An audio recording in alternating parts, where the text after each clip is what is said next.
ඇහුවේ මොකක්ද දන්නවද? ස්වාමීන් වහන්සේ අසඤ්ඤ සත්වයාගේ අවසානයේ වෙනකොට අසඤ්ඤ සත්වයාට චුතිහිතක් පහළ වෙන්නේ කොහොමද?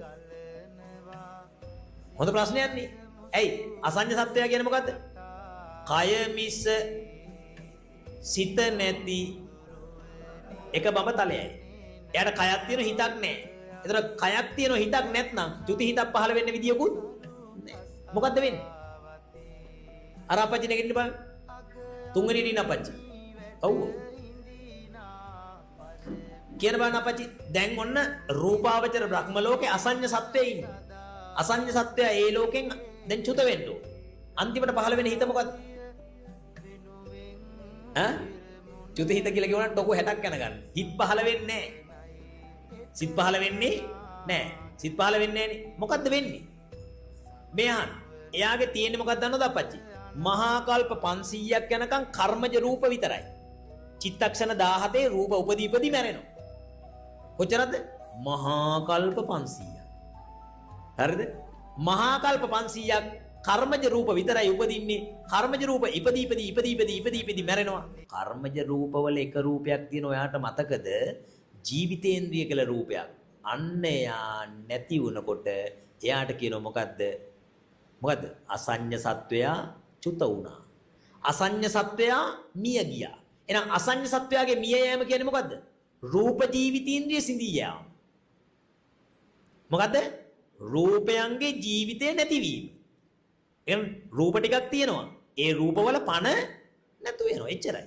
අපිට රූප නාම දෙකක් තියෙනවා. අපිට නාම ජීවිතේන්ද්‍රියත් සිදෙන්න ඕන, රූප ජීවිතේන්ද්‍රියත් සිදෙන්න ඕන. නාම ජීවිතේන්ද්‍රිය සිදෙනකොට අපි කියනවා මොකද්ද? සිත් උපදින එක නතර වෙනවා. රූප ජීවිතේන්ද්‍රිය කර්මජ රූප නතර වෙනවා. ඒ දෙකෙන්ම අපේ මරණය සිද්ධ වෙනවා. අරයාගේ එයාට සිත් නැහැනේ. එහෙනම් මොකද වෙන්නේ? කර්මජ රූප ටික මැරෙනවා.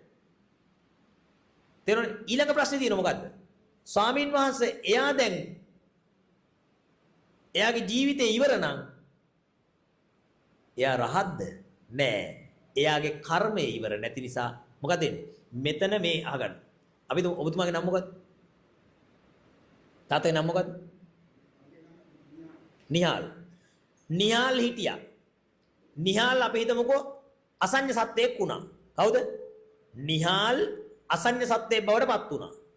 අසඤ්ඤ සත්වයක් බවට පත් වෙලා ඊළඟ ජීවිතේ නිහාල් නැතුව හාල් කියලා වෙලා ඉපදුණා කිය. කවුද? නිහාල් නෑ දැන් හාල්. නියන්න නෑ. හරිද? එතකොට ආගන්න. දැන් මෙයා කවුද? මේ පැත්තේ ඉන්නේ කවුද? නිහාල්. බලා හාල් කියන ඕන තාත්තා ඔයාලට කියන කතාව. හරිද? මෙයා නිහාල්. නිහාල්ගේ අන්තිම හිත මොකද්ද? චුති හිත. නිහාල් චුත වුණා.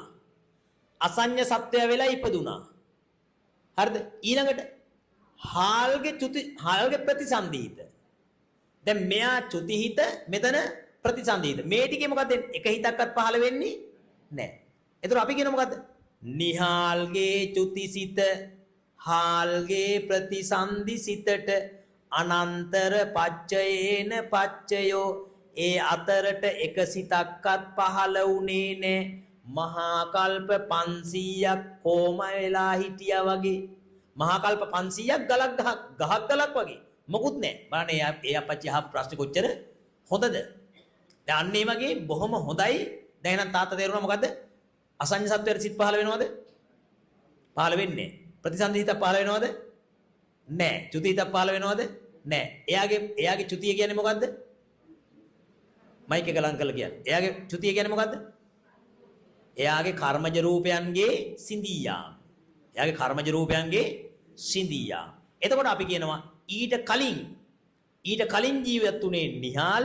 නිහාල්ගේ චුති හිත ඊට පස්සේ අසඤ්ඤ සත්වයාගේ කර්මජ රූප ටික ඊළඟට හාල්ගේ ප්‍රතිසන්දි හිත. කමන්නේ නැහැ නේ මම වෙන නමක් දැන්. හරිද? එතකොට නිහාල් සහ හාල් අතර මේ ජීවිතේ එකම සිතක්වත් පහළ වෙන්නේ නැත. ඒකට කියන මොකද්ද අපච්චි?